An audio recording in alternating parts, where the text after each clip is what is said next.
اور حملہ ہوتے وقت عین وقت میں جیسے ہی ان کو آزادی ملی وہ آ کے کیا کہہ رہے ہیں؟ السلام علیکم، السلام علیکم، ہم مسلمان بھائی، ہم مسلمان بھائی۔ تو اب پریشانی ہو جاتی صحابہ، انہیں تلوار کے ڈر سے السلام علیکم بول کو بچنا چاہتا ہے کہ یہ نہیں سچا مسلمان کی کیا کرنا اسے؟ یہ سوچ کر کیا ہو گیا، تھوڑا سا معاملہ گھمگیر ہو گیا۔ اگر یہاں تمہارے واسطے قانون نہیں تھا، اسلام پر چلنا مشکل تھا، تو نکلے کیوں نہیں تمہیں؟ ہاں کب؟ ابھی تمہاری پوری موت بھی نہیں ہوئی، جان نکالتے وقت ہی فرشتے پوچھیں گے پہلے۔ اب ذرا حالت دیکھو، ہمیں بھی کفرستان میں ہیں، ہماری بھی جان نکالتے وقت فرشتے پوچھیں گے تمہاری کیا حالت تھی؟ تم تو کیا ہے بڑے خوشی سے آرام سے ہندوؤں کے ساتھ کافروں کے ساتھ مل کے ان کی معاشرت اپناتے ہوئے زندگی گزار رہے تھے، اور ہم کہیں کہ کہاں ہجرت کریں؟ کبھی ہجرت کرنے کے لیے آپ نے کوئی کوشش ہی نہیں کی، پھر کہہ دیں کہ ہم تو ضعیف تھے۔ تو اللہ کہتا ہے الم تکن ارض اللہ واسعہ، کیوں نہیں تھی اللہ کی زمین وسیع نہیں تھی کہ تم ہجرت کر جاتے؟ فتہاجروا فیہا فاولئک مأواہم جہنم، ایسے لوگوں کا ٹھکانہ جہنم ہے، وساءت مصیرا، کیا ہی برا ٹھکانہ ہے۔ کہیں جانے کے لیے کوئی ویزا نہیں دے رہا ہے، تو ایک ہی چارہ ہمارے پاس باقی ہے کہ ہم ایک اجتماعی زندگی گزار سکتے ہیں، ہم مل کے گزار سکتے ہیں۔ 100 گھروں کی ایک کالونی، 200 گھروں کی ایک کالونی، کوئی بڑا کیا ہے پیسے والا مالدار یا کوئی انجینئر اٹھے، ان کے اندر کیا اصلاح کرے، جو کچھ بھی کیا ہے اصلاح کر کے اپنی زندگی اسلامی طریقے سے گزارنا چاہتے ہیں، وہ وہاں پر گھر لیں۔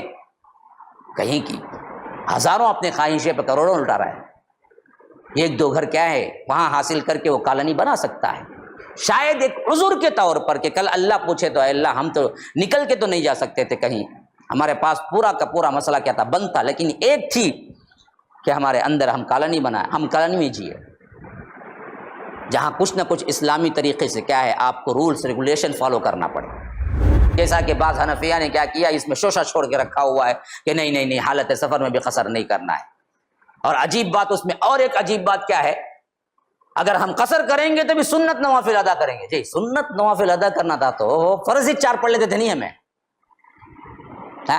عجیب مسئلے ہیں۔ جب اللہ ایکسکیوز دے رہا ہے تو قبول کر لو بھائی، کیونکہ اللہ کے رسول صلی اللہ علیہ وسلم نے فرمایا کہ اللہ کو جیسے گناہ سے بچنا پسند ہے بندہ، اتنا ہی پسند ہوتا ہے اللہ کو ایکسکیوز دے تو اس کو قبول کر لو۔ جیسے گناہ سے بچے تو ثواب ملتا ہے نا، ویسے ہی اللہ کو ایکسکیوز دے تو اسے اپنا لینا اللہ خوش ہوتا ہے، میرا بندہ ہے نا جی، میں نے دیا قبول کر لیا۔ تو اللہ کہتا ہے حالت سفر میں 2 پڑھو، پھر بھی جھگڑا کرتے ہم لوگ، نہیں بھائی ہمیں 2 نہیں، ہمیں 4 پڑھیں، تمہیں کو نہ لے دیجیے، تمہیں پڑھ لے بھائی 2 ہمیں جا کو 4 پڑھ لے گا، کیا ہی کچھ پریشانی تم نا، تمہارا رسول بھی ہمارا رسول دونوں ایک اتنا جی، 2 پڑھو نا۔ MSLI TV، رہنمائی بدلتی دنیا کے لیے۔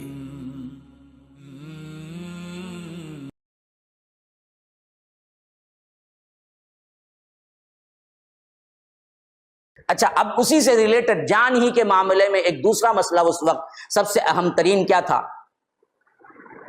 اللہ نے تو کہہ دیا تھا کہ دیکھو اب تم مسلمان ہو، صحیح مسلمان ثابت بھی کرنا چاہتے ہو تو مدینہ آ جاؤ، یہ تو بات بالکل واضح تھی۔ نہیں آئیں گے تو جہاں ملیں گے مارو ان کو، لیکن جن سے معاہدہ ہے ان کو نہیں کر سکتے، یا جو لوگ آ کے بول دیے ہیں کہ ہم آ کر کسی کے پاس نہیں ہیں، کسی کی طرفداری میں نہیں ہیں، ان کو بھی چھوڑ دو۔ یہ تمام مسائل تو تھے ہی تھے، لیکن کچھ مسائل ایسے تھے جو ان سب سے الگ تھے۔ وہ کیا؟ بعض لوگ اطراف و اکناف مسلمان ہوئے تھے، لیکن ان کی حالت یہ تھی کہ وہ مدینہ ہجرت کر کے نہیں آ سکتے تھے، یا تو ان کا کوئی رشتہ دار یا ان کا کوئی بڑا کیا کر رہا ہے، ان کو پکڑ کے رکھا ہوا ہے زبردستی، اور یا کمزور ہیں وہ، یعنی تو اتنے زیادہ غریب ہیں کہ وہ سفر کا سامان لے کر پہنچ نہیں سکتے۔ اب ایسی حالت میں دراصل اللہ کے رسول صلی اللہ علیہ وسلم کسی صحابی کو یا جماعت کو بھیجتے ہیں، جاؤ فلاں جگہ، ان لوگوں نے کیا سرکشی کی ہے۔ اب وہ جماعت جا رہی ہے، اب یہ تھے کہاں؟ کافر قوم میں، اور کافر قوم میں اس واسطے نہیں تھے کہ رضامندی کے ساتھ جو رہے گا وہ تو منافق چلے گا مسئلہ، یہ مخلص مسلمان ہی تھے، لیکن مسئلہ کیا ہو گیا تھا، یہ نکل کے نہیں آ سکتے تھے، مجبور تھے یہ۔ اب جو قوم، جو صحابہ جا کر کسی بستی پر حملہ کریں گے، ان کو تو معلوم نہیں ہوگا نا بھائی کہ اس بستی میں اتنے لوگ کیا ہیں، مجبور ہیں، اتنے لوگ کیا ہیں رضامندی سے نہیں آ رہے ہیں، نہیں معلوم ہوگا نا، ابھی تو انٹر ہوا، کون اس میں منافق ہے، کون سچا مسلمان ہے تو نہیں نا۔ تو اب دراصل کیا ہے، اس قوم پر حملہ ہو رہا ہے، اور حملہ ہوتے وقت عین وقت میں جیسے ہی ان کو آزادی ملی، وہ آگے کیا کہہ رہے ہیں، السلام علیکم، السلام علیکم، ہم مسلمان بھائی، ہم مسلمان بھائی۔ تو اب پریشانی ہو جاتی صحابہ، انہیں تلوار کے ڈر سے السلام علیکم بول کو بچنا چاہتا ہے کہ یہ نہیں سچا مسلمان کی کیا کرنا اسے، یہ سوچ کر کیا ہو گیا، تھوڑا سا معاملہ گھمگیر ہو گیا۔ تو بعض صحابہ نے کیا کیا، ایسے کہنے والوں کو بھی مار دیا۔ خاص کر حضرت اسامہ کا واقعہ ہے، جب وہ جنگ کے لیے گئے تھے اس بستی کو جو کافر تھی، تو وہاں پر جب انہوں نے قتل کیا، اور خود دیکھ بھی رہے تھے، وہ دوسروں کو بھی قتل کر رہا تھا مسلمانوں کو، لیکن جب ان کے تلوار کے نیچے آیا تو اس نے کیا کر دیا، لا الہ الا اللہ بول دیا۔ اب حضرت اسامہ نے سمجھا کہ یہ خالی تلوار کے واسطے بولا لا الہ الا اللہ، ورنہ تو ابھی قتل کر رہا تھا انہیں، ہمیں مسلمانوں کو چھو، تو کیا کر دیے، قتل کر دیے۔ لیکن یہ بات جب اللہ کے رسول صلی اللہ علیہ وسلم کو پہنچی تو اللہ کے رسول صلی اللہ علیہ وسلم بہت ناراض ہو، بہت ناراض۔ کہا کہ تم کیا کرو گے کل قیامت کے دن، وہ لا الہ الا اللہ لے کے آئے گا تو تم کیا جواب دو گے؟ تو حضرت اسامہ نے کہا کہ اللہ کے رسول وہ تو ڈر کی وجہ سے کہا تھا تلوار کی۔ تو اللہ کے رسول صلی اللہ علیہ وسلم غصہ ہوتے ہوئے فرمایا کہ کیا تو نے دل چیر کے دیکھا تھا کہ اس نے سچا مسلمان نہیں ہے، وہ صرف ڈر کی وجہ سے کہہ رہا ہے۔ حتیٰ کہ اللہ کے رسول اتنی مرتبہ یہ بات دہرائے کہ اسامہ اس وقت تم کیا کرو گے جب قیامت کے دن اس کو لا الہ الا اللہ کے ساتھ آئے گا؟ تو حضرت اسامہ کہتے ہیں کہ میں دعا کرنے لگا کاش کہ میں اس سے پہلے مسلمان ہی نہ ہوا ہوتا، تاکہ یہ گناہ ہی میرے ہاتھوں سرزد نہ ہوتا۔ تو یہ معاملہ بڑا گمگیر ہو گیا تھا، تو اس کے بارے میں احکامات آ رہے ہیں۔ اے لوگوں جو ایمان لائے ہو، یا ایھا الذین آمنوا اذا ضربتم فی سبیل اللہ فتبینوا، جب تم سفر کے لیے نکلو یا حالت جنگ میں نکلو، اذا ضربتم کا زیادہ تر معنی کیا ہوگا، سفر۔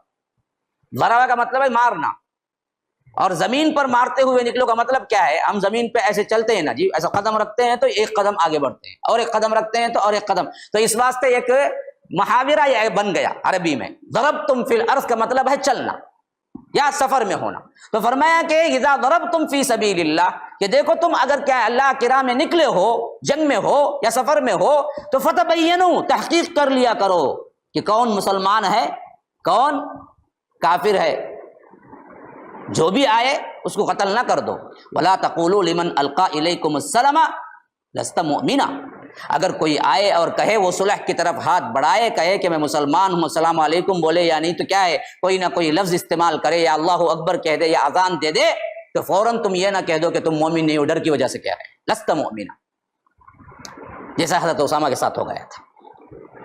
میں نے کلمہ پڑھ لیا، لیکن انہوں نے کیا سمجھا، یہ ڈر کی وجہ سے پڑھ رہا ہے، مار دیے۔ تو اللہ کہتا ہے کہ نہیں، اگر کوئی آ کر آپ کے پاس کہہ دے، یا آ کر صلح کے لیے ہاتھ بڑھا دے، یا سلام کر دے، یا کوئی بھی نشانی ظاہر کر دے میں مسلمان ہوں، تو تم ہرگز ان سے یہ نہ کہو کہ لست مومنا، تم مومن نہیں ہو، بلکہ اللہ کہتا ہے کہ تبتغون عرض الحیات الدنیا، تم دراصل کیا ہے، دنیا کا مال چاہتے ہو، یعنی جس کو قتل کرو گے نا جی، اس کا مال غنیمت تو ملے گا،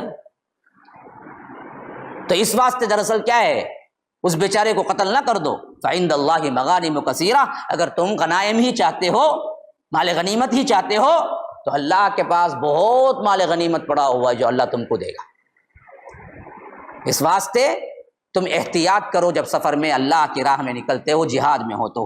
کذالک کنتم من قبل فمن اللہ علیکم فتبینوا، دیکھو اسی حالت میں تم بھی تو پہلے تھے نا، تم بھی تو کافر ہی تھے نا، اللہ نے تم پر احسان کیا اور تم مدینے میں مسلمان بن کر آ گئے۔ تو ابھی جو مسلمان نہیں بنے ہیں یا آ کر کفار کے ہاتھوں میں ہیں، ان کے ساتھ یہ سلوک نہ کرو کہ جو بھی آئے کافر سمجھ کے اس کی گردن اڑا دو، بلکہ تم پر ضروری ہے کہ فمن اللہ علیکم فتبینوا، دیکھو ضرور بالضرور تحقیق کر لیا کرو کہ کون ہے جو پکا کافر ہے، جو کون ہے جو مسلمان ہے، بیچارہ نہیں ہو رہا ہے اس کو ہجرت کرنے کے لیے، اس کے لیے رہ رہا ہے۔ ان اللہ کان بما تعملون خبیرا، کہ جو کچھ بھی تم کر رہے ہو اللہ تبارک و تعالی اس سے باخبر ہے۔ اب آ گئی وہ اہم ترین جہاد کی فضیلت والی آیت، لا يستوي القاعدون من المؤمنین غیر اولی الضرر والمجاہدون فی سبیل اللہ باموالہم وانفسہم۔ دیکھو مومنین میں سے جو لوگ جہاد کے لیے نہیں نکلے بلکہ اپنے گھروں میں بیٹھ رہے بغیر کی عذر کے، اور جو لوگ اللہ کی راہ میں اپنے جانوں اور مالوں سے جہاد کیے، گھر میں نہیں بیٹھے، نکلے اللہ تبارک و تعالی کے حکم پر، دونوں برابر نہیں ہو سکتے۔ لا یستوی، جو اللہ کی راہ میں نکلتے ہیں اللہ کے رسول کے ایک حکم پر اپنی جانوں کو اپنی مالوں کو لے کر، وہ اور جو گھر میں بیٹھ رہتے ہیں بغیر عذر کے۔ ہاں عذر سے بیٹھے یہ اور بات ہے، مثلا کوئی اندھے صحابی ہیں، اللہ کے رسول صلی اللہ علیہ وسلم کے پاس آئے، کہا کہ اللہ کے رسول آپ نے تو کہا تھا نکلو، لیکن میں اندھا ہوں نہیں نکل سکتا، میں بوڑھا ہوں نہیں نکل سکتا، تو ان کو بھی اللہ تعالیٰ اجر دے گا، لیکن ہٹا کٹا ہے، سب کھاتا پیتا، لیکن کیا نہیں کر رہا ہے؟ اللہ کے حکم، اللہ کے رسول صلی اللہ علیہ وسلم کے حکم پر جہاد پہ نہیں نکلا ہے۔ تو وہ اور جو نکلے ہیں وہ دونوں ہرگز برابر نہیں ہو سکتے۔ اچھا، فرمایا کہ فضل اللہ المجاہدین باموالہم وانفسہم علی القاعدین درجہ، اللہ تبارک و تعالی نے ان مجاہدین کو جو اپنے مالوں میں سے اپنی جانوں میں سے جہاد کرتے ہیں، قاعدین جو بیٹھنے والے ہیں، ان پر ایک درجہ بلند کیا ہے، وہ فضیلت والے ہیں جو اللہ کے رسول صلی اللہ علیہ وسلم کے حکم پہ نکل گئے۔ کلا وعد اللہ الحسنی، لیکن جو بیٹھنے والا ہے وہ صحابی اور جو باہر نکل کے جہاد کرنے والا ہے، اگر وہ صحابی دونوں پکے سچے مسلمان ہیں تو اللہ نے دونوں سے حسنہ کا وعدہ کیا ہے، دونوں کو جنت ہے۔ اسی واسطے ہم کہتے ہیں کہ صحابہ ہر کوئی جنتی، کل وعد اللہ الحسنہ، حسنہ یہاں پر الجنہ، دونوں سے اللہ نے نیکی کا وعدہ کیا ہے۔ وفضل اللہ المجاہدین علی القاعدین اجرا عظیما، لیکن جو مجاہدین اللہ تبارک و تعالی کی راہ پہ نکلتے ہیں وہ بیٹھنے والے مجاہدین سے بہت بڑا اجر پاتے ہیں، بہت عظیم اجر پاتے ہیں۔ اب یہاں پر ایک اشکال ہوگا، شاید سوئے نہیں ہیں تو ضرور اشکال آیا ہوگا، نئی گنجی بڑے زیادہ کھائے، مند ہے پیٹ، نہیں آئے گا، سمجھ میں نہیں آئے۔ یہاں کیا ہے بات بھائی، جب آ کر مجاہدین کے لیے حکم ہو جائے نکلو، وہ بغیر کوئی عذر کے نہیں نکلے تو پھر مسلمان کہاں رہے؟ پھر اللہ تعالیٰ کیوں کہتا ہے کہ دونوں کو کیا ہے اجر ہے؟ منافق ہی بیٹھ سکتا، اللہ کے رسول کا حکم آیا نکلو، اب ہر مسلمان پہ کیا ضروری؟ نکلنا ہے۔ اب بیٹھے گا کون؟ منافق۔ تو بیٹھنے والوں کو بھی اللہ کہتا ہے کہ ہم اسے بھی حسنہ کا وعدہ کرتے ہیں، تو سچا پکا مسلمان ہوگا تو بیٹھے گا ہی نہیں، ہے نا؟ سوال ہے نہیں ہے؟ تو یہ بات اصل کیا ہے کہ ایک ہوتا ہے خصوصیت کے ساتھ جہاد کا پیغام، فلاں فلاں نکلو، ایک ہوتا ہے جہاد عام، سب کو نکلنا ہے۔ یہ جو بتایا جا رہا ہے یہ خصوصیت آپشنل تھا، جہاد چاہو تو نکلو چاہو تو نہ نکلو، تو اس میں بعض صحابہ نہیں نکلے تو کوئی گناہ نہیں کیے، ان کو بھی کیا ہے؟ صحابیت کا درجہ ملے گا۔ لیکن جس جہاد میں اللہ کے رسول کہتے ہیں سب نکلو، اس میں کوئی نکلا نہیں، سزا ملے گی۔ بات سمجھے؟ تو وہ جو سب جہاد عام کا جو فلسفہ، جہاد عام کا جو حکم شروع ہوا نا جی، وہ آخری دور میں شروع ہوا جب جنگ تبوک آئی 9 ہجری میں۔ اس وقت اللہ کے رسول صلی اللہ علیہ وسلم نے نفیر عام دے دیا تھا، جو بھی ہے نکلو۔ اسی واسطے ہم دیکھتے ہیں کہ جو 3 صحابہ غزوہ تبوک میں نہیں نکلے، کعب بن مالک، مرارہ بن ربیع، ہلال بن امیہ، یہ 3 صحابی تھے جو باوجود سچے پکے مسلمان ہونے کے نہیں نکلے، اور نہیں نکلے بھی تو نافرمانی میں نہیں بلکہ آج کل میں وقت ہو گیا، تو اللہ تبارک و تعالی نے ان کے لیے سزا مقرر کر دی۔ 50 دن تک کوئی مسلمان ان سے سلام بھی نہیں کرے گا، بات بھی نہیں کرے گا۔ لیکن اس سے پہلے جو صحابہ نہیں نکلے ان پر کوئی تعزیر نہیں ہوئی۔ مثلا اللہ کے رسول صلی اللہ علیہ وسلم نکلے، بھائی جو بھی آنا چاہتے ہیں آؤ، کب؟ بدر کے میدان میں۔ جو صحابہ خواہش رکھتے تھے نکل گئے، بدر ہو گئی تو فضیلت مل گئی۔ بدری صحابی عام صحابی سے بہت بڑی فضیلت والا ہے، لیکن جو بدر میں شامل نہیں ہوئے وہ منافق ہو گئے کیا؟ نہیں، کئی صحابہ ہیں جو بدر میں شامل نہیں ہوئے، کئی صحابہ ہیں، بڑے بڑے صحابہ ہیں جو بدر میں شامل نہیں ہوئے۔ تو اس سے پہلے کے جو جنگ تھے اس میں ہر ایک کے لیے نکلنا نہیں تھا، آپشنل تھا، لیکن جب آپشن نکال دیا گیا، سب کو نکلنا ہو گیا، تو اس وقت کوئی بیٹھ گیا تو یاد رکھو انہیں منافق ہو جائے گا۔ جب آپشنل جہاد تھا اس وقت کوئی نہیں جاتا ہے تو اللہ نے کہا کہ دیکھو بیٹھنے کا تو آپ کو اختیار ہے، لیکن بیٹھنے والا درجے میں کم ہے، جو نکلے گا نا جی اس کے لیے بہت بڑا درجہ ہے، وہ درجہ میں اپنے فضل سے ان کو عطا کروں گا۔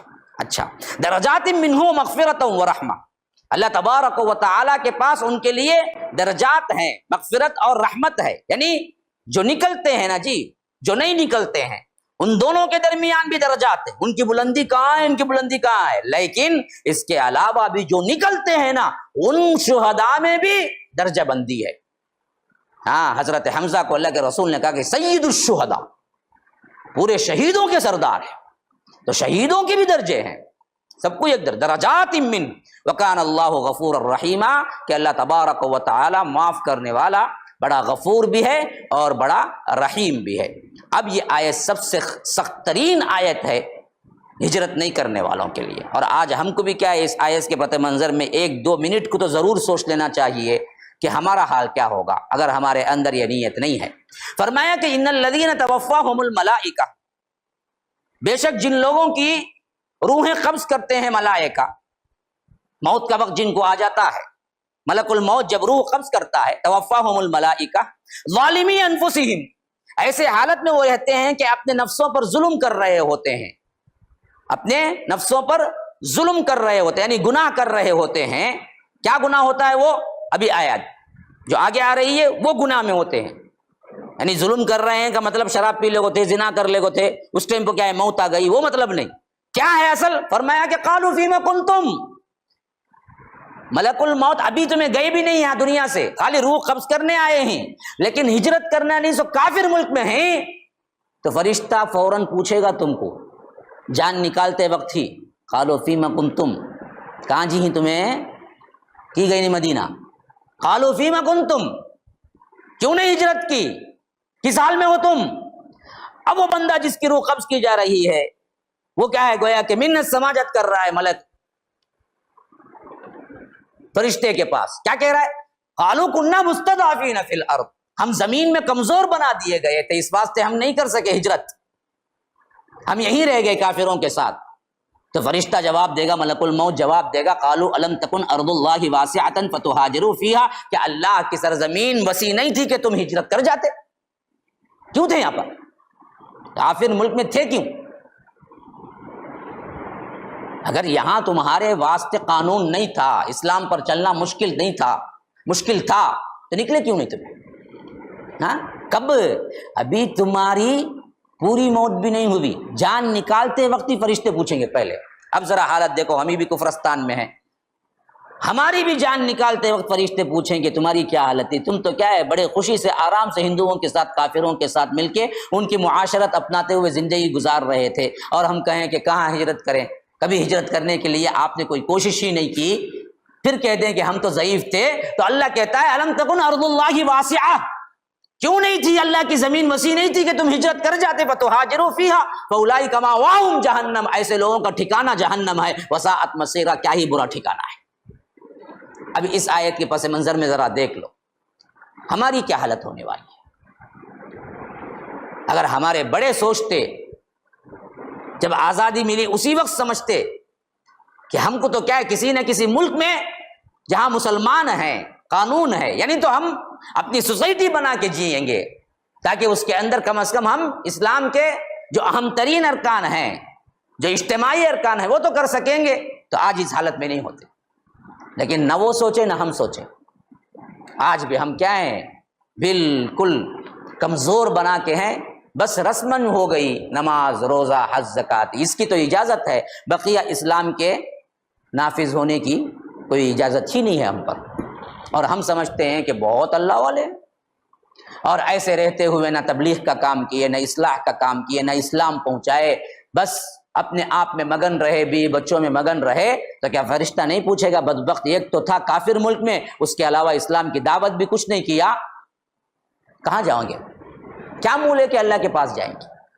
اور وعید بھی دیکھیے کتنی بڑی آئی ہے، مأواہم، مأوا کہتے ہیں ٹھکانے کو، یعنی کبھی نہیں نکلیں گے جہنم سے، بڑا گناہ، مأواہم جہنم، ایسے بدبختوں کا ٹھکانہ جہنم ہے، وساءت مصیرا، کیا ہی برا ٹھکانہ ہے۔ ہاں الا المستضعفین من الرجال والنساء والولدان لا يستطيعون حیلۃ ولا يهتدون سبیلا، اس سے وہ لوگ بچ گئے، اس سے وہ لوگ چھٹکارا پا لیے جو مستضعفین ہے، بہت زیادہ کیا ہے کمزور کر کے رکھ دیے گئے، جو جن میں کچھ بوڑھے مرد ہیں یا عورتیں ہیں یا بچے ہیں، لا يستطيعون حیلہ، کوئی حیلہ نہیں ہے ان کے لیے نکلنے کا، ہجرت کر کے کہیں جانے کا کوئی سبیل نہیں ہے، ولا يهتدون سبیلا، کا کوئی بھی راہ بھی نہیں ہے، ان کو سجائی نہیں دے رہی کس ملک میں جائیں گے، تو ایسے لوگوں کو کیا ہے فاولئک عسى الله ان يعفو عنهم، اگر اللہ تبارک و تعالی چاہے گا تو ان کو معاف کر دے گا، وکان اللہ عفوا غفورا، کہ اللہ تبارک و تعالی بڑا معاف کرنے والا اور مغفرت کرنے والا ہے۔ یا اللہ ان میں سے ہم کو بنا، اللہم ربنا اجعلنا منهم،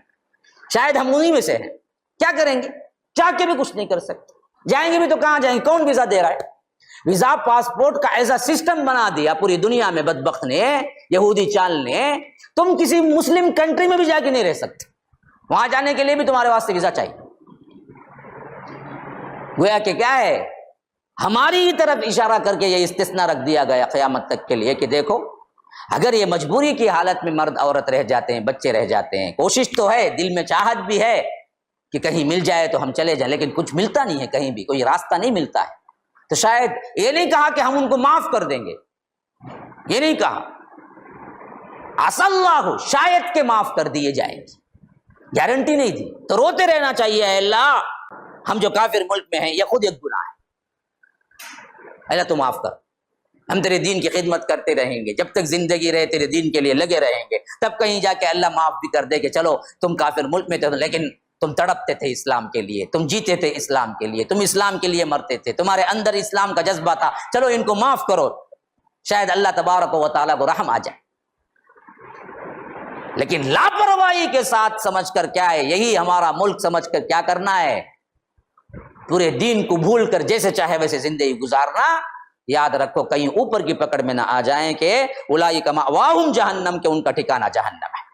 وَمَن يُهَاجِرْ فِي سَبِيلِ اللَّهِ يَجِدْ فِي الْأَرْضِ مُرَاغَمًا كَثِيرًا وَسَعًا، دیکھیے ہجرت کی کتنی بڑی فضیلت ہے، اور آگے آ رہے ہیں، اگر کوئی مہاجر ہے جو اللہ تبارک و تعالیٰ کے راہ میں نکل جاتا ہے، یجد فی الارض مراغما کثیرا وسعا، پھر وہ زمین کے اندر اللہ تبارک و تعالیٰ اس کو قیام کی جگہیں بھی دے گا اور بڑا وسعت بھی دے گی، اللہ تعالیٰ بڑا وسعت دے گا، کہیں نہ کہیں تو اللہ تبارک و تعالیٰ تمہاری سبیل نکال دے گا، بس تم اللہ توکل نکلنا ہے،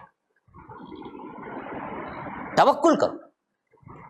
میں تو کہتا ہوں کہ ان آیتوں کو پڑھ کر پھر ایک مرتبہ مجھے وہ جذبہ پیدا ہو گیا جو میں نے 18-19 میں ایک مرتبہ اعلان کیا تھا، 2018 وغیرہ میں، شاید 19 میں تو نہیں، میں نے اس وقت بھی بتایا تھا کہ دیکھو اس طرح منتشر ہو کر زندگی گزارنا یہ کوئی اسلامی طریقہ ہے ہی نہیں۔ اگر ہم کہیں نہیں جا سکتے، ہجرت نہیں کر سکتے، تو کم از کم ایک کمیونٹی بن کے تو زندگی گزارو، ایک معاشرہ تو بنو، ایک کالونی اپنی بناؤ، ایک ایسی کالونی ہونا چاہیے کہ کم از کم کیا ہے توبہ کالونی بناؤ، میں نے اس وقت توبہ کا لفظ بھی استعمال کیا تھا، ایک کالونی تو ہو، سود خوروں کی کالونی ہے، برہمن کی کالونی ہے، عیسائیوں کی کالونی ہے، ہندوؤں کی کالونی ہے،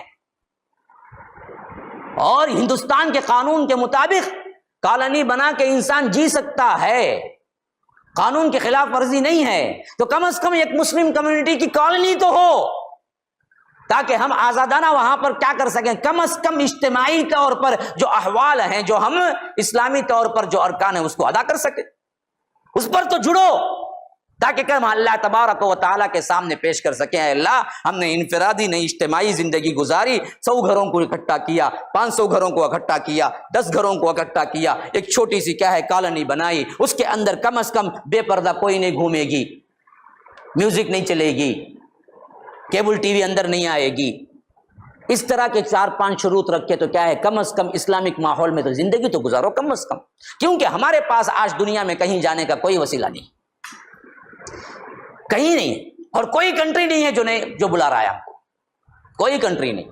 پہلے ہم بچپن میں تو سنتے تھے سوڈان بلا رہا تھا، واقعتاً بلا رہا تھا، میری جوانی کا واقعہ ہے، جہاں پر سوڈان میں فری ویزا بھی تھی اور بلا بھی رہا تھا وہ مسلمانوں. لیکن اب آگے چل کر کیا ہے، وہ بھی بند کر دیا، وہاں پر بھی نہیں جا سکتے، کہیں جانے کے لیے کوئی ویزا نہیں دے رہا ہے. تو ایک ہی چارہ ہمارے پاس باقی ہے کہ ہم ایک اجتماعی زندگی گزار سکتے ہیں، ہم مل کے گزار سکتے ہیں. 100 گھروں کی ایک کالونی، 200 گھروں کی ایک کالونی، کوئی بڑا کیا ہے پیسے والا مالدار یا کوئی انجینئر اٹھے، ان کے اندر کیا اصلاح کرے، جو کچھ بھی کیا ہے اصلاح کر کے اپنی زندگی اسلامی طریقے سے گزارنا چاہتے ہیں، وہ وہاں پر گھر لیں. کہیں کی ہزاروں اپنے خواہشیں پہ کروڑوں لٹا رہا ہے، 1-2 گھر کیا ہے وہاں حاصل کر کے وہ کالونی بنا سکتا ہے.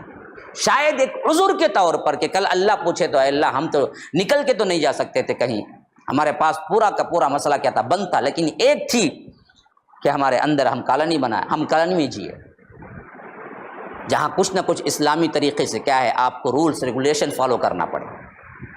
لیکن یہ بھی نہیں، اس کے لیے بھی کوئی کوششیں نہیں ہو رہی ہیں، اور بعضوں نے کیا بھی کوشش تو وہ ناکام ہوئی، اس واسطے کہ مسلمانوں نے انہیں ساتھ نہیں دیا. یہ مسئلہ ہے. بہت خرچ کرتے ہیں اپنی اپنی منمانیوں پر، عیاشیوں پر، شادیوں پر، لیکن اس طرح کی بات آتی ہے کہ دیکھیں بھائی ہم کالونی بنائیں گے، ایک گھر 25 کا 30 کا 35 کا کیا ہے آپ کو لینا پڑے گا، پھر آپ آ کے وہاں آباد ہو جائیں اور اس کالونی کے اندر ہم یہ قوانین رکھیں گے، تو خود مسلمان ساتھ نہیں دیتے. ورنہ تو یہ بہت بہترین طریقہ ہے کہ کم از کم ہم اس طرح کیا ہیں اللہ کے پاس ایک عذر کے طور پر پیش کر سکیں.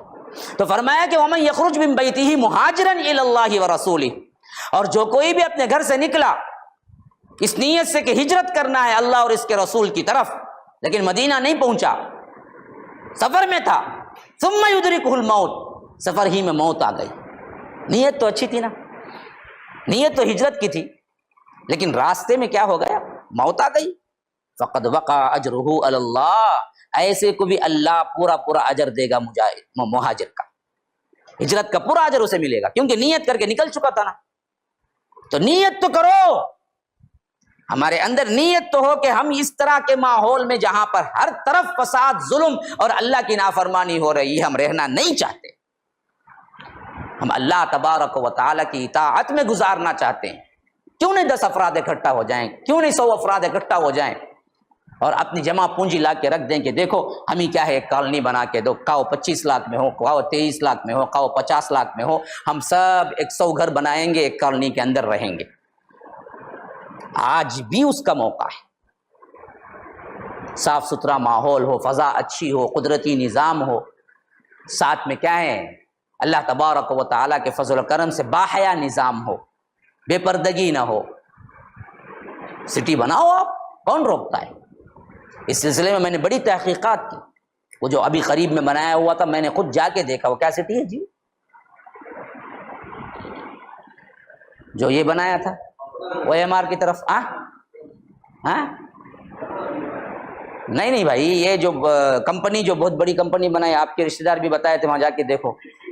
ہاں جی سی ڈی ایس جب میں آیا تھا نا، وہ بولے کہ بازو میں سٹی جو بن رہی ہے جا کے دیکھو، بولے نا. میں گیا، اس کے بعد گیا میں،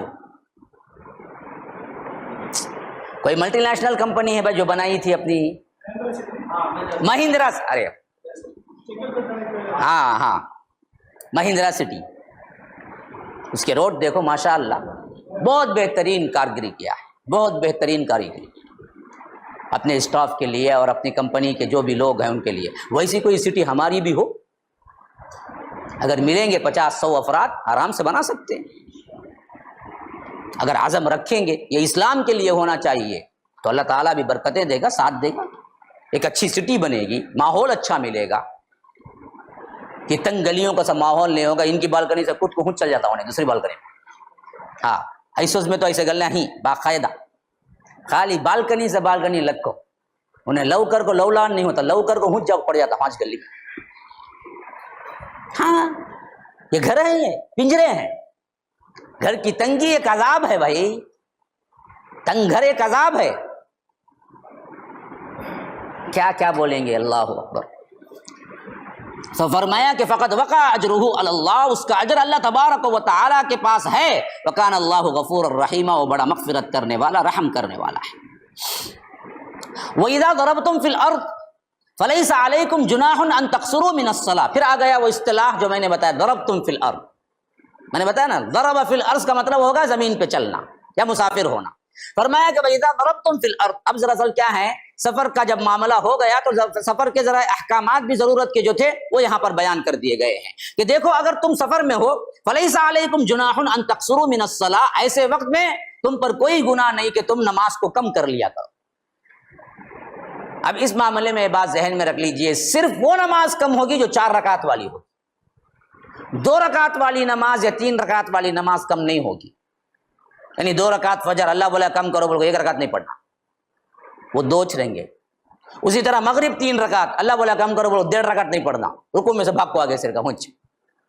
تو جو قصر ہے وہ دراصل صرف 4 رکعت والوں میں سفر ہے، مسافر ہے، تو وہ 4 رکعت والے نماز جتنے بھی ہیں، یعنی ظہر، عصر، عشاء، 2 کر لے سکتا ہے۔ ان تقصروا من الصلاۃ، ہاں یہ تمہارے واسطے اللہ تبارک و تعالیٰ نے کیا کیا ہے، ایک فضل کیا ہے، لیکن یہاں پر لگا دیا سفر میں، اور ان خفتم ان یفتنکم الذین کفروا، جبکہ تمہیں اندیشہ ہو کہ کافر تمہیں کیا کریں گے، فتنے میں ڈال دیں گے یا جنگ کا ماحول ہوگا۔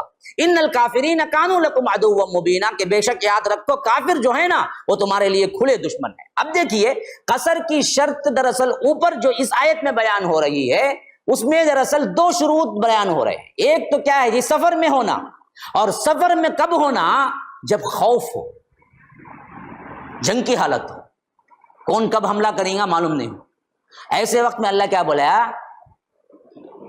2 نہ قصر کر، 4 کو 2 کر لو۔ لیکن حدیث کیا بولتی ہے، نہیں، یہ آیت اتری تو اسی وقت جب جنگ کا ماحول تھا، اسی واسطے اللہ نے کہا کہ ان خفتم ان یفتنکم الذین کفروا، یہ کافروں کے حملے کا تمہیں ڈر ہو تب تم کیا کرو، نماز کو کم کر لو۔ لیکن یہ اللہ نے پھر اس کے بعد فضل کے طور پر قیامت تک کے لیے رکھ دیا، اب بحالت امن میں بھی اگر تم مسافر ہو تو 2 رکعت ہی پڑھو۔ یاد رکھو یہ ہے قرآن سمجھنے کا طریقہ۔ اگر آپ یہاں سے حدیث کو الگ کر دیں گے اور کوئی بدبخت کہے گا میں ڈائریکٹ قرآن کو سمجھوں گا، تو یہاں بولے گا کہ دیکھو بھائی اللہ نے شرط لگائی ہے کہ جنگ کی حالت میں سفر میں ہو تو نماز کو کم کرنا، جنگ نہیں ہے سفر میں ہو تو نماز کو نہیں کم کر سکتے، تو سفر میں بھی پورا پڑھنا۔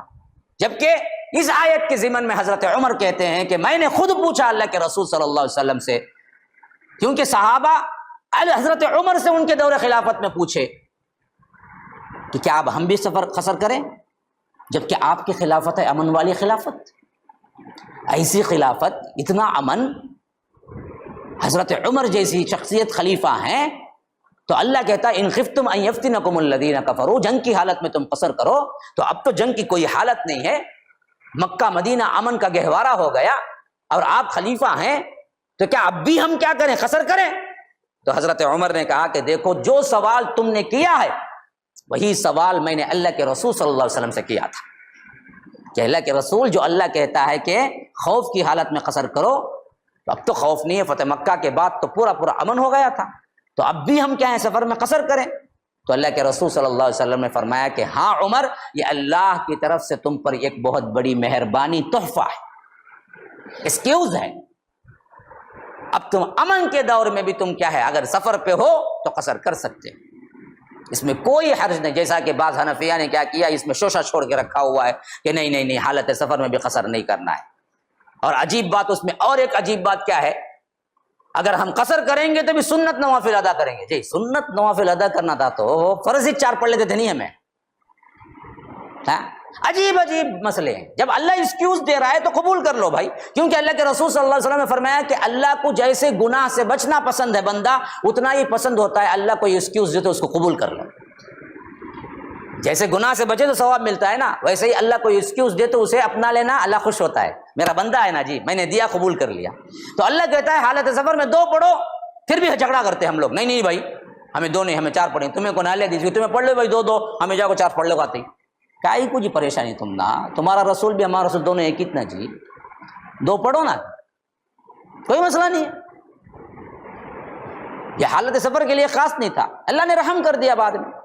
ہاں حالت سفر میں حالت خوف ہو گیا پرماننٹ، یعنی جنگ کی حالت ہے، تو اس کی نماز کا طریقہ الگ سے بیان کر دیا اللہ تعالیٰ۔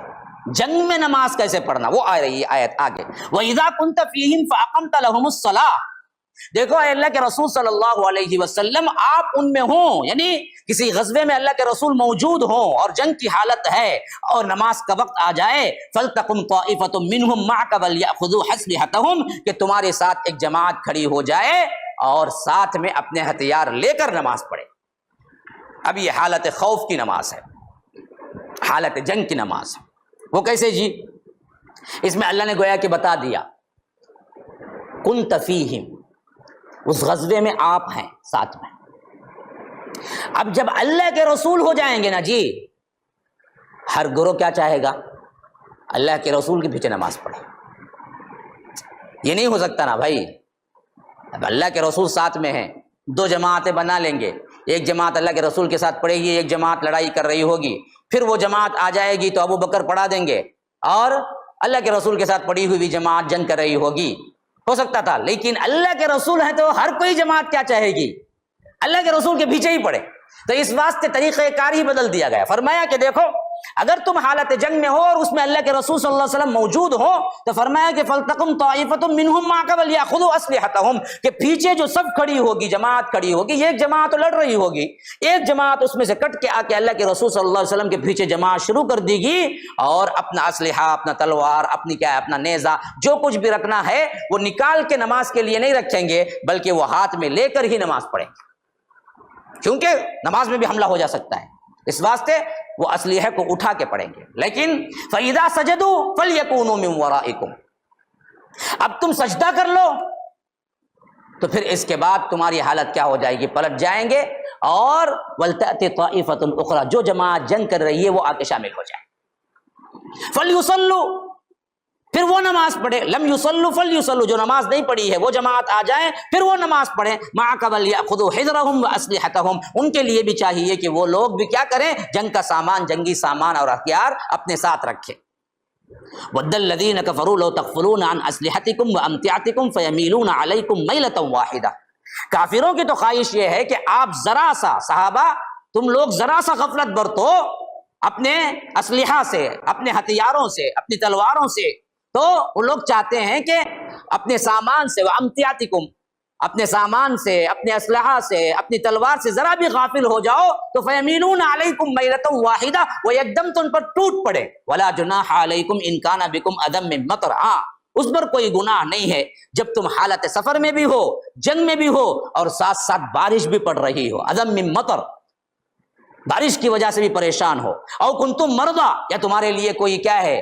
مرض ہے، بیماری ہے، تکلیف ہے، کہ ان تضعوا اسلحتکم، ایسے وقت میں تم کیا کرو؟ اپنا اسلحہ اتار کے رکھ دو۔ مثلا کوئی جنگی مجاہد ہے، نماز کو آ گیا ہے لیکن ہتھیار سجا کے نہیں پڑھ سکتا، زخم ہے، اسے تکلیف ہے، بیٹھنے نہیں ہو رہا ہے اسے، ایسی حالت میں وہ ہتھیار نکال کے رکھ دیتا ہے تو وہ ایکسکیوز۔ وہ اسی طرح بارش ہے لے کے نہیں پڑھ سکتا تو اس کے لیے کیا ہے؟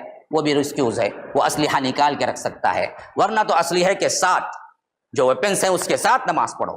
ان اللہ اعد للکافرین عذابا مہینا، کہ بے شک اللہ تبارک و تعالی کافروں کے لیے ذلت آمیز عذاب تیار کر کے رکھا ہے۔ اب ذرا شکل، میں نے ترجمہ پڑھ دیا، اس واسطے کی شکل بعد میں بول دوں۔ یہ کیا ہے؟ مثلا پہلے تو کیا ہو جائے گی؟ 4 رکعت والی ہر نماز 2 رکعت ہو جائے گی، وہ تو سفر میں بھی ہو جائے گی۔ حالت خوف میں کیا ہوگی؟ حالت خوف میں ایسا ہوگا کہ جب اللہ کے رسول کھڑے ہو جائیں نا جی، جب دراصل سجدہ کر کے 1 رکعت پوری ہو جائے گی تو اللہ کے رسول ایسے ہی بیٹھے رہیں گے، تو پیچھے والی جماعت ہوگی جو پڑھ رہی ہے وہ اپنی 1 رکعت پورے کر کے سلام پھیر کے چلی جائے گی، پھر دوسری جو جماعت جو ابھی نہیں پڑھی ہے وہ جماعت آ جائے گی تو اللہ کے رسول ان کے لیے 1 رکعت پڑھا کے ختم کر دیں گے، بقیہ 1 رکعت جو باقی ہے وہ دوسرے بار وہ لوگ اکیلے پڑھ لیں گے۔ کیوں یہ ہوا؟ اس واسطے کہ امامت اللہ کے رسول کو دونوں کو مل جائے، یہ ایک طریقہ ہے۔ اس کے علاوہ بھی 2-3 طریقے آئے ہیں، لیکن قرآن میں جو طریقہ ذکر ہے اس کا یہی معاملہ ہے جو میں آپ کو بتایا۔ فَإِذَا قَضَيْتُمُ الصَّلَاةَ، جب نماز کیا ہے تمہاری پوری کر دو تم، فَاذْكُرُوا اللَّهَ قِيَامًا وَقُعُودًا وَعَلَىٰ جُنُوبِهِمْ، اللہ کا ذکر اختیار کرو بیٹھے ہوئے بھی، پہلو کے بل بھی، یعنی ایسی حالت میں، خاص کر جنگ کی حالت میں یا امن کی حالت میں۔ خالی خولی کیا نہیں ہے جی، نماز پڑھ لیے ہو گیا. نماز پڑھنے کے بعد بھی اذکار ہے, نماز پڑھنے کے بعد بھی اللہ کی یاد ہے جو کرتے رہنا چاہیے ایک مسلمان کو, حتیٰ کہ اللہ تبارک و تعالیٰ نے فرمایا کہ بیٹھے لیٹے اللہ کا ذکر کرتے رہا کرو. فَإِذَا اطْمَأْنَنْتُمْ, پھر اس کے بعد تم حالت امن میں آ جاؤ, یعنی جنگ کا میدان ختم ہو گیا. فَأَقِيمُوا الصَّلَاةَ, پوری نماز پڑھو 4 رکعت. ان الصلاۃ کانت علی المؤمنین کتابا موقوتا, کہ بے شک دیکھو نماز مومنین پر مقررہ وقت کے ساتھ فرض ہے. یا رب, یہاں پر ہے اصل معاملہ جو سمجھنے کا ہے. بھائی اللہ کے راستے میں جہاد ہے, اللہ کے لیے انسان مسلمان جان مال ہتھیلی پہ رکھ کے نکلا ہے, اور ادھر دشمن کا ٹکراؤ ہے جان ہتھیلی پہ کہ کب اس کی تلوار لگے, کب کیا ہے یہ شہید ہو جائے. ایسے وقت میں بھی اللہ وقت پر جماعت کے ساتھ صحابہ کو نماز پڑھنے کا طریقہ سکھا رہا ہے. تو گھر میں بیٹھے بیٹھے ٹی وی دیکھتے کرکٹ دیکھتے نماز ضائع کرو گے تو اللہ تعالیٰ معاف کر دے گا. اہمیت دیکھو, حالت جنگ میں جہاد میں رسول ساتھ ہوتے ہوئے دشمن سر پہ کھڑا ہوا ہے, تب بھی جماعت کو کیا نہیں کر سکتے, ٹال نہیں سکتے. بالجماع پڑھو بول رہا ہے. ہمیں کرونا وائرس میں مسجدیں بند کر کے خوشی, کیا جہالت ہے. ہاں یہ بھی نہیں ہے بھائی تم حالت جنگ میں ہو کہاں جماعت بناؤ گے, اس واسطے کیسا ملا سواری پہ پڑھ لو, وہ بھی نہیں بولا. جماعت بالجماع بناؤ بولا, بالجماعت بناؤ بولا. طریقہ قرآن میں رکھا, حالانکہ عام نماز کا طریقہ قرآن میں نہیں ہے, لیکن حالت جنگ کا طریقہ پورا قرآن کے اندر موجود ہے. یہ ہے اہمیت وقت مقررہ پر پڑھنے کی. نماز جنگ میں اللہ کی راہ میں ہوتے ہوئے نہیں چھوڑ سکتے, شیطان کی راہ میں رہتے ہوئے چھوڑ سکتے ہیں. جی ذرا میچ بھائی اس کے سے نہیں پڑھا, پڑھ لوں گا اب جب پڑھ لوں گا, اب جب پڑھتا کہتے کب میچ ختم ہوگی بات کیا اثر مغربی شاہ سب ملا پڑھ لیتا کہتے, ٹھیک ہے تو میچ نہیں چھوڑ سکتا کہتے. یہ دراصل کیا ہے, منمانی رہے تو اللہ کیا ہم سے خوش ہوگا. تھوڑی سی دعوت آ گئی, تھوڑی سی کیا ہے ولیمہ نکاح, بس گئی نماز, پورے 5 گئے. ذرا بزی تھا بھائی میں, اب بھی فارغ ہوا پڑھ لوں گا, چلے گی بات. یہ جنگ میں معاف نہیں نا جی تم نہ نماز. اور جنگ کس کے لیے لڑ رہے ہیں جی, اللہ کے لیے. جان ہتھیلی پہ رکھ کے آ گئے بندہ, لیکن نماز معاف نہیں. اور ہم تو عجیب معاملہ کر رہے ہیں ادھر. اسی واسطے ہم دیکھتے ہیں کہ آپ دیکھیے, آپ ذرا کربلا چیختا ہے, حسین شہید ہو گئے. ہاں بھائی بہت بڑا واقعہ ہوا, حسین شہید ہوئے, لیکن اسی کربلا کے واقعات میں پڑھو, جب حالت میدان جنگ میں تھے اور پکڑنے والے جو فوجی دستہ آیا تھا عبداللہ ابن زیاد کی طرف سے, وہ دستہ بھی نماز کا ٹائم ہوتا تھا تو دونوں دستے مل کے پڑھتے تھے نماز برابر, نماز نہیں چھوڑے, نماز تو پڑھے باقاعدہ. اتنی اہمیت تھی مسلمانوں کے پاس نماز کی. یہ آج ہم غارت ہو گئے نماز چھوڑ کر. میں کیا بات بتا رہا ہوں صحیح نہیں سمجھے, دیکھو نہیں سمجھے میں کیا بتا رہا ہوں. ادھر حضرت حسین نکلے اور ادھر حضرت حسین کو پکڑنے کے لیے آنے والا لشکر دشمن, لیکن ہے مسلمان.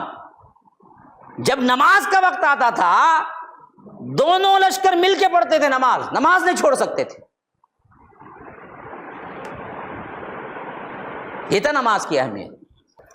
اب جنگ کے حالات جب آ رہے تھے احکامات, تو جو جنگ کے اعتبار سے چھوٹی موٹی جو کوتاہیاں ہو جا سکتی ہیں اس کی طرف بھی اشارہ کر دیا گیا کہ وَلَا تَهِنُوا فِي ابْتِغَاءِ الْقَوْمِ, دیکھو کمزوری نہ دکھاؤ کسی قوم کے پیچھے کرنے میں. یعنی جنگ ہو گئی, ختم بھی ہو گئی, لیکن اللہ کے رسول کہہ رہے ہیں, جیسے میں نے بتایا تھا غزوہ احد میں اللہ کے رسول پہنچے بھی نہیں, کہا کہ پھر پیچھے جانا ہے قوم کے, کیونکہ ہو سکتا ہے وہ لوگ پلٹ کے حملہ کر دیں.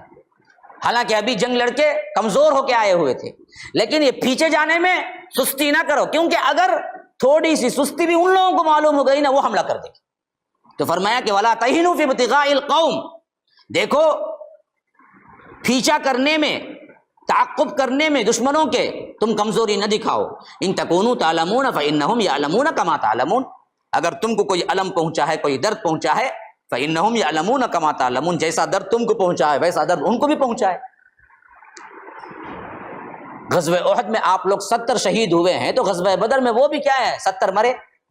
ان تکونوا تعلمون فإنہم یعلمون کما تعلمون، اگر تم کو دکھ پہنچا ہے، اگر تم کو درد پہنچا ہے تو ان کو بھی پہنچائے نا جی۔